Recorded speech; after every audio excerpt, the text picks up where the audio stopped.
I want to talk about those 10 minutes of Tears of the Kingdom that Anuma presented to us just a few days ago. While I did a live reaction to it, which you've probably already seen, I just wanted to, highlight a few things that, were interesting to me. Y'all know I end up doing this every single time when there's new Zelda footage, so I wanted to do it again. So I wanted to talk about, first off, the location we saw, right? We saw land, which looks it's different enough that when I was looking at it, I was like, "Oh, I want to go over there see what's that. I want to go over there see what's that." Even though it was the same area, it was the same Hyrule I knew. It was like coming back after years of rebuilding, and just new mysterious things have happened to this land, and you could just feel it. And there's a lot going on.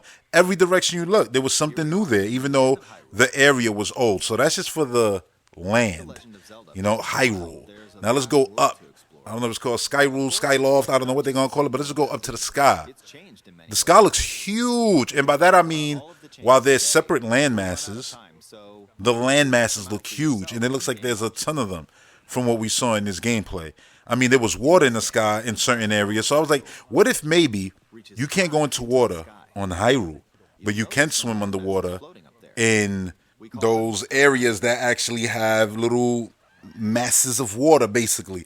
So like you just swim through that, maybe it leads you down into a cave, and then you come out and you're inside of a shrine like puzzle area, a dungeon, whatever the case may be. I just want to mix up both of those things that I just said, because I still want to find shrines and things like that. And look, they showed caves there, right, and cool stuff like that in the sky. So it's like, oh yeah, I'm on this giant piece of landmass in the sky. It's not like there's not opportunity for that landmass to also include caves and things like that from within. I actually think there's going to be a lot of that, like dungeons and shrines and stuff like that in the sky. I'm looking forward to seeing what is the driving force of puzzles in this game. The last game it was shrines, and then you got your big puzzles in, your divine beast. But now, what is it? Is it shrine-like things? Is it just caves that you break into, and then there's just puzzles right there in the open world, which is, I mean, something that I've always would have loved to see in a Zelda game, and I felt like we didn't get enough of that in Breath of the Wild, and if we do now, that'll be awesome. But yeah, just seeing, water in the sky and caves and stuff like that, and just weird things that you just want to go see. Like I point out in the gameplay, oh, look at that orb over there, it looks mad weird. Like there's just cool stuff, dragons in the sky, pillars that look like, oh, that can be somewhere where there's civilization, but obviously there's enemies and things like that. But let's talk about enemies real quick. Let's talk about the weapons and enemies at the same time, because I think these two things go hand in hand. So we didn't see a single old enemy in this gameplay. It was all these new, Zonai looking robots that are either defending these places or taking care of the places, gardening and things like that. And I pointed out one, it was like, oh, look, that looks like an NPC right there. And that's what it looked like. It was gardening or something, or like fixing. So I don't know if it was gardening or hammering the wall. But it was doing something that wasn't, trying to harm Link or anything like that. And they had like the little question mark over their head, like if you could talk to them and everything. So there's going to be good NPCs and there's going to be NPCs that's going to want to attack you, But we didn't see a single old enemy, which is good, right? There was a lot of complaints about old enemies and stuff like that. But I think this is going to be the game that's going to have the most enemy variety, and I mean visually and mechanically. Because if you was worried about enemy variety, Nintendo basically took a giant idea of this game and applied it not only to Link, but to the actual enemies. And by that, I mean the fuse ability. Fuse weapons change everything in this game, right? Durability, people had issues with that. Durability, go ahead.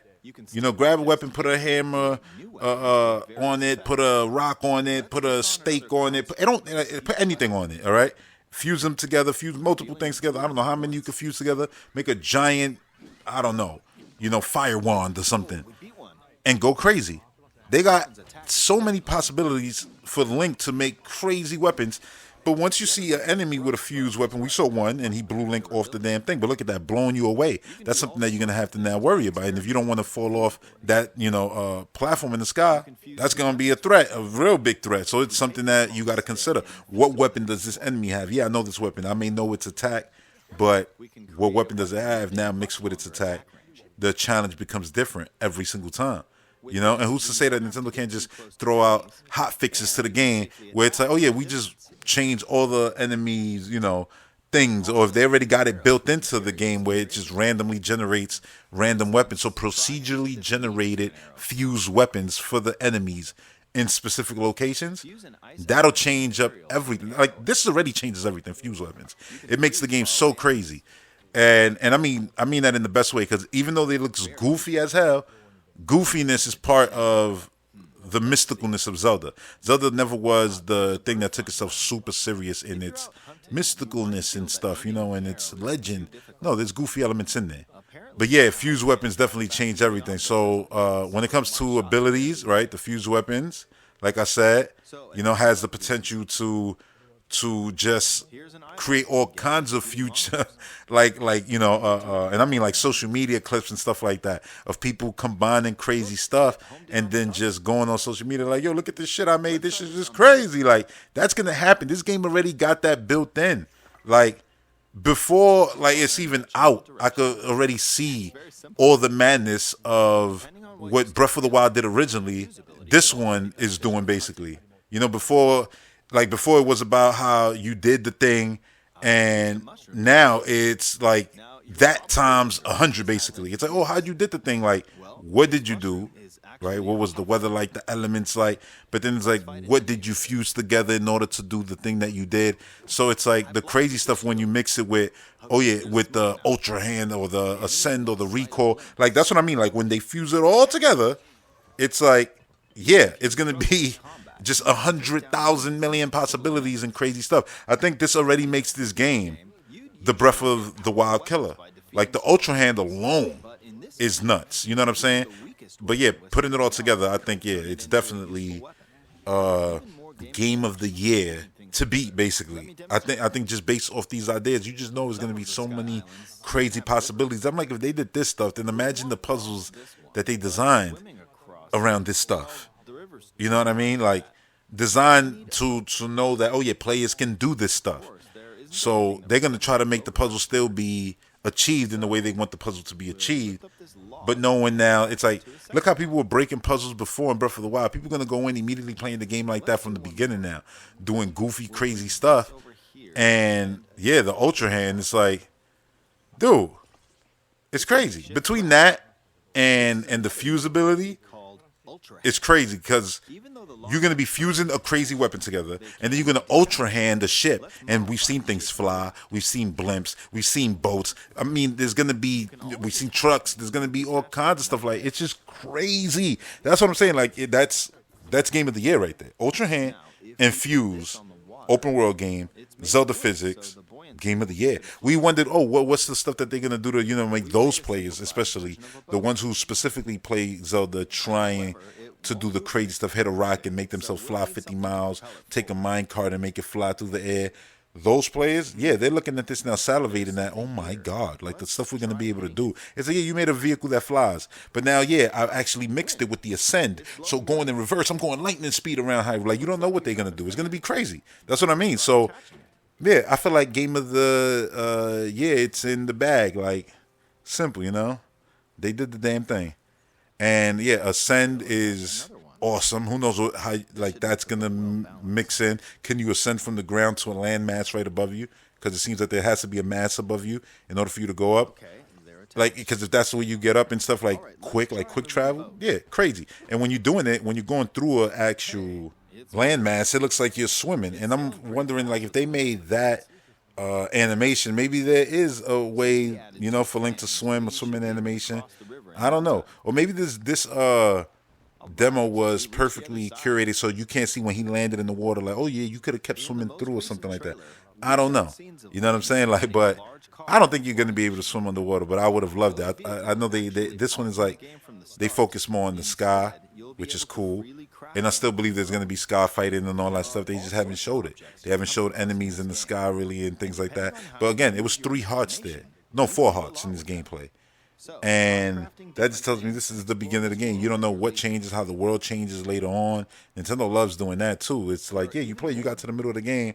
Now, here's a dark world. Here's this, spirit realm. Here's this, traveling back in time or whatever the case may be. They're going to do something with this game crazy. Look, that whole 10-minute presentation just felt like they was trying to hide everything as much as they could. Like that's just what it felt like, And I will say this, like in my reaction, I mentioned like the visuals and stuff like that, but I was like, let's be clear. I'm talking just visually, and I just want to be clear about that, like just visually. That's what I was talking about. Like, oh yeah, it looks a little blurred. It looks exactly the same, like Breath of the Wild, but scope wise, oh no, you see the power of the Switch, falling from the sky, getting hit off, and then going and flying and landing, perfectly seamlessly. Like that wasn't lost on me. Like that was what this other team has been trying to achieve since before 2011, and they actually did it now on this hardware. So just to be clear, this game is 100%. Taking the Switch to its, I don't know how to put it, the nitty gritty bottom of the goddamn power barrel. They're pulling for scraps right now. Like this is definitely the game that is going to use this console to its full potential more than any other one. And while I sit there and talk about the visuals, like compared to Breath of the Wild, don't get it twisted. Breath of the Wild is still one of the most beautiful looking games in the world. So it's not like it's a super negative thing. It's just, it's not like something where you're going to look at it and immediately be like, oh yeah, I can see that this game looks way better than Breath of the Wild, which it does. Like I said, even with the gameplay, that night shot, the fact that they put like lighter, like almost like moon reflection light on the leaves, on the grass, basically on the leaves, on the grass. It might be on the leaves too, on trees, but on the grass, that already made it look a cut above Breath of the Wild, and that was in the last trailer.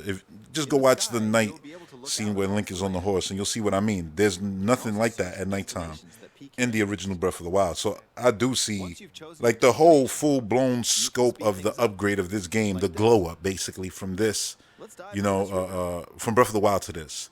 It's definitely, a giant leap basically that is utilizing, the power of the Switch. Now, speaking of the Switch, the console, I saw hell, the Tears of the Kingdom branded OLED Switch. That thing was sold out everywhere already.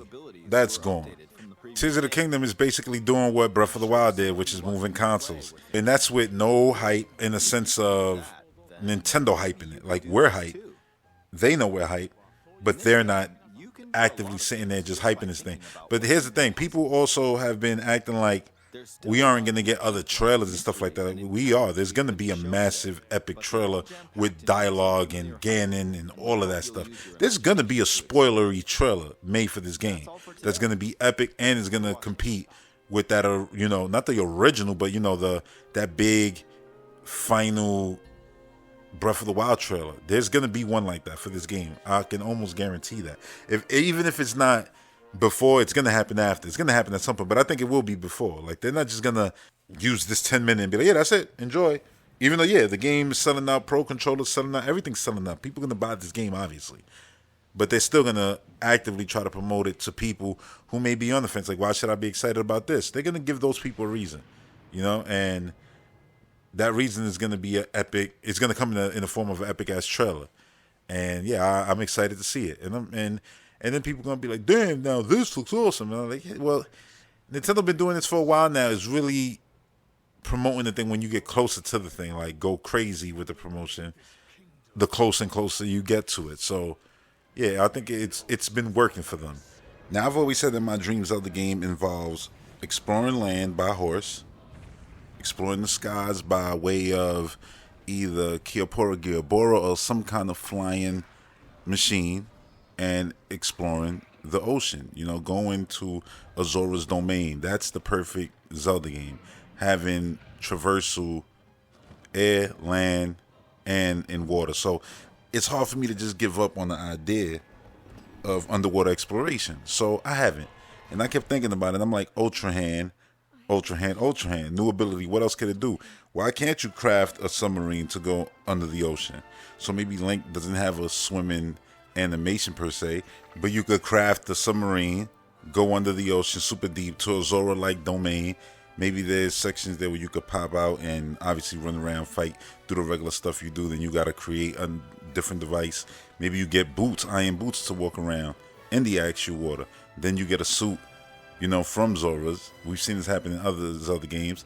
And then you can explore it, and you have an animation to swim around and all of that good stuff. But the first time, like, for example, right now, where you got only 4 hearts in this gameplay, like, that's the beginning of the game. So it's like, yeah, you got to craft something in order to get down there. But when you do, and save people and converse with different Zoras and stuff like that, you can find maybe a shop, buy a suit in order to help you explore. I mean, that's what we did in Breath of the Wild, right? You needed a suit in order to go through the cold areas or the high areas, at least to go through them comfortably and not losing health the whole time.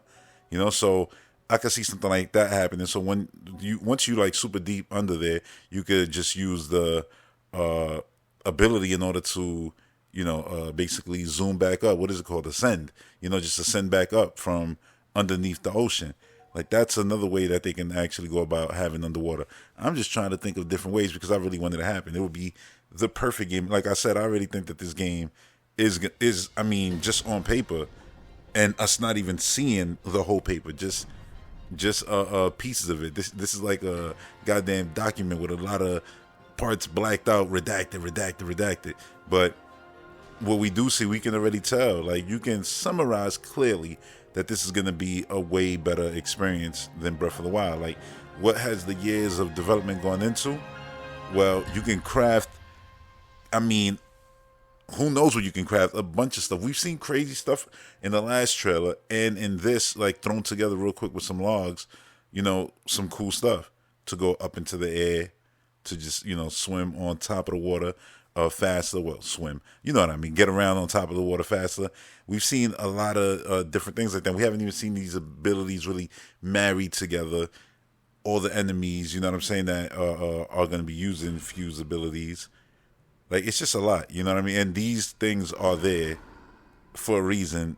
And Nintendo showed it to us, I feel, right now, for a reason. I think that's because the next trailer, once previews come out, now we have an idea of what people are talking about, because we've seen it kind of in action. But I think in the next trailer, they can really go crazy. And all the stuff that you'll see, you'll be like, I feel like if we didn't get this 10 minutes, we will be looking at it like, but how? And I think now, with the 10 minutes that we got a lot of answers to those hows. And now we're going to see the trailer to see all the craziness and understand the way you do that is with that, and that. And it's like, oh man, that's crazy. So if, I don't know, you see a vehicle and it's like, flying through the air, but then, like, I don't know, Link is getting shot at, but the player obviously put up like walls around the vehicle so it can, block arrows and things like that. And then Link has a little like pocket, like a little window area where he could just shoot out arrows, mixing arrows, different kind of arrows, because now you can use all of the items that you got and use them to create all kind of various arrows. The point is, they took years because they were going to take the inventory of Breath of the Wild and make the whole thing mean more. People complained before, like, oh, I had all this stuff, what I do with it. I'm like, at the same time, they complain about, oh, what I do with it. Like, well, if you sell a bunch of it, you could get cool stuff, way more weapons, and you won't be complaining about, weapons breaking and stuff like that. Oh, running out of arrows or this or that. It's the same thing with like people who was like, yeah, I didn't really care to look for Koroks. Then you're not gonna have a lot of weapons. You're not gonna have a lot of weapon slots. You're not playing the game right. You're doing yourself a disservice by cheating yourself of exploration. But anyway, it's like they try to alleviate all the criticism. So if you have issues with weapons breaking, there's fused weapons, traversal and things like that. Now there's multiple ways to get around. It's just a lot, that they threw into this one little 10. Like, look, when I sit back and I think about it now, a few days removed from it, I'm really asking myself, questioning, like, was that 10 minutes actually better than the E3 of Dreams? The E3 where Nintendo just took Breath of the Wild. We were only on the Great Plateau, and we was all blown away by all the different physics systems and how those things were married together. I'm wondering, like, if the 10 minutes that we just saw was actually better than the hours and hours of footage and different various people playing Breath of the Wild. We saw one person play Breath of the Wild, right? And we saw, not Breath of the Wild, Tears of the Kingdom. And we saw a ton of people, a ton of different footage of people playing Breath of the Wild at that E3. And I'm still feeling like a part of me wants to say that this was actually far more innovative, and actually makes your mind wonder, about the whole thing. Like, just like makes it run with literally wonder, like, ooh, could I do this? Could I do that? Could I do this? Even more so, I feel, than Breath of the Wild. And that was with just 10 minutes. Breath of the Wild, the whole thing was like, oh yeah, the Great Plateau, that's only 2% of the game, is what they basically showed us. And they didn't lie. There was a lot that we didn't see. I feel like this is that same thing. Only thing is that Breath of the Wild, they showed us 2% of the game with, hours of footage. And they did it here with just 10 minutes and one person playing it, not a whole industry. It's wild, you know what I'm saying? Like, it's really crazy, and it's a way to promote a game, I'll tell you that much. Like, again, if you look at the reaction that I did to it, the live reaction, it was early as hell too, so I wasn't that, like, upbeat and everything, but still, like, I watched it. I was perfectly fine entertained, but it was almost like I was just processing everything. Like, this is, like, it's wild, it's crazy. And every single day that has passed, and I just think about it more and more, it's like, like that game, like, we really don't know what it's gonna be. I feel like them showing us what they showed us just honestly gave us more questions than answers. Is all right? So if you got this, what can you do with that? And how can you like did they really just sit there and make everything fusible? And it's like, well, they had years to do this because the DNA of the game was already there. So then they just took everything else and like raised everything, literally raised the verticality of the game with the sky stuff and hopefully some of the water stuff. Fingers crossed for that, man. But they just raised the stakes of everything basically, and it's looking crazy, man. And I can't wait to see. There's a lot, like the story, the opening of the game. How does this game open? Obviously, we have an idea of how Link will lose his abilities, and then you got to think about this. This is the last thing I'll leave you with. This is crazy. Link's hand has all these abilities, right? Ultra Hand, Fusion, Ascend, like all of that stuff, right? And I think I'm missing one or whatever, but it don't matter. The point is, it has a lot.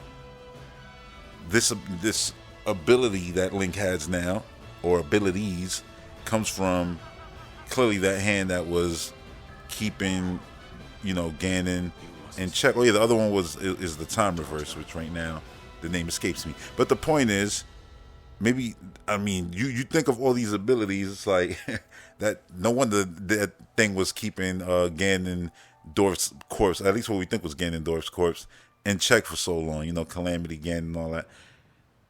But like all those abilities in one being in the Zelda universe is crazy, and just it makes me want to see what that character is. And again, that'll be likely in the opening of the game. Obviously, you'll get a piece then, and you'll get more as you go through the game. It's just crazy interesting. Like that character already, if you think about it, based, like I say it because we don't know what it is. If you think about it based on the abilities that Link gains, that replaced the whole Sheikah slate basically. That, I guess you could call it a partner character, even if it's not a character who talks and stuff like that, like Fi or Midna. It is that because you are running around with its ability.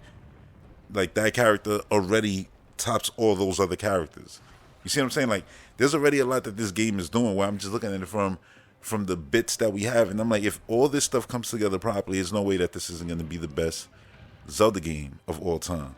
Like game of the year, I feel like it's already in the bag just with the abilities again that we're getting from this crazy hand situation.